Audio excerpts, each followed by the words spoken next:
Do you struggle with finding enough storage space in your home? Well, you're in luck because today we are talking about how to create more storage by going vertical here on Get Organized with Jodi. Hi, I'm Jodi Granock, a certified professional organizer and the owner of Organizing Magic LLC. I post a new organizing video every Friday, so hit that subscribe button and join me each week for practical organizing tips. Do you need more storage space? Because before you start buying bigger cabinets, moving to a bigger house, or wondering where on earth you're going to put one more thing, try looking up. Because one of the easiest ways to add storage space to an area is to use the vertical space that's already there. We tend to focus on the floors, the countertops, and shelves when we're looking for storage, but there's often a lot of unused space going all the way up to the ceiling in some cases.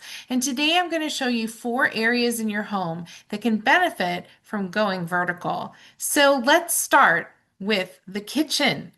Counter space is prime real estate. So the more you can move off the countertops and into vertical storage, the more usable space that you'll have. For example, you can install racks on the back of a pantry door. This is a great place to store spices, condiments, and other small items.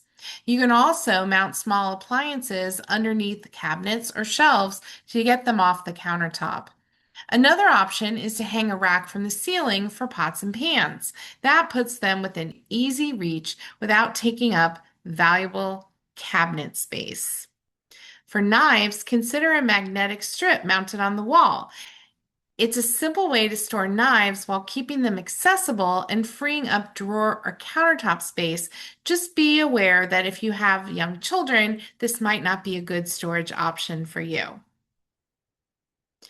And don't forget about freestanding storage. You can have a storage cart or a freestanding shelving unit like this one that can give you additional space for dishes, cookbooks, pots and pans, or other kitchen or pantry supplies. I especially like wire-based freestanding shelves like this one because they're easy to clean, and many models have hooks and hooked baskets that can give you even more storage opportunities by hanging things on the sides. So when you're running out of kitchen storage, don't just look around, look up. Let's move to area 2, the laundry room. Laundry rooms are often pretty compact, which makes vertical storage especially valuable. So start by adding a rod where you can hang clothes to dry, and then install a shelf above the washer and dryer. This is a perfect place for things like laundry detergent, fabric softeners, stain removers, and other frequently used supplies. And if you have room, you can add a cabinet or two along the wall.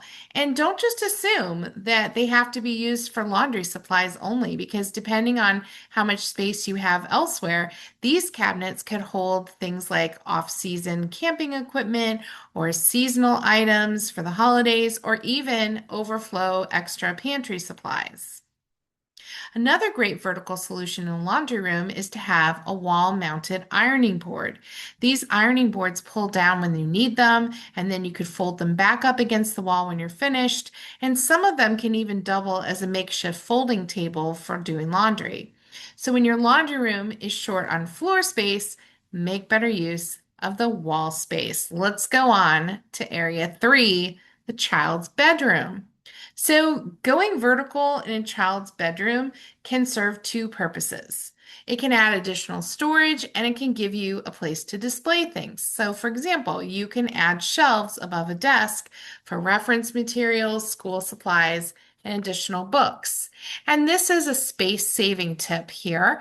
You can take a closet and turn it into a makeshift office, which gives you a place to work without taking up any more of a footprint in the room.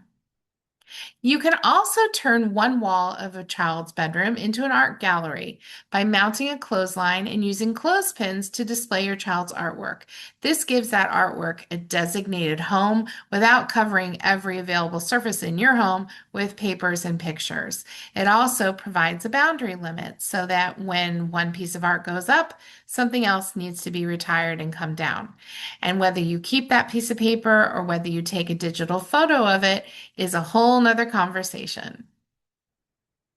Now, if your child has trophies or special collections, you can try putting up a high shelf that's near the ceiling because this will use space that might otherwise be completely wasted, and it gives you a chance to display special items without taking up that valuable floor or desk space.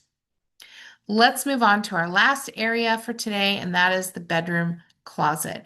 Closet space is almost always at a premium, so this is one place where going vertical can make a huge difference. If you have a single clothing rod, you can raise it if possible, and you can add an extended rod that's suspended from the original rod. And now you've essentially doubled your hanging space. You can also use stack shelves or under shelf baskets to create additional storage on shelves that you already have. And don't forget about the walls. You can mount hooks to the walls and hang things like belts and purses and scarves or other accessories. For your shoes, you can add stacked shelves on the floor. Instead of spreading your shoes out across one layer of the floor, you're using that same footprint to create multiple levels of vertical storage. So, the next time you think you don't have enough storage space, take a look around your house and then look up. If you found one of these ideas helpful that you think you can use in your own home, I challenge you to pick one area and try it this week.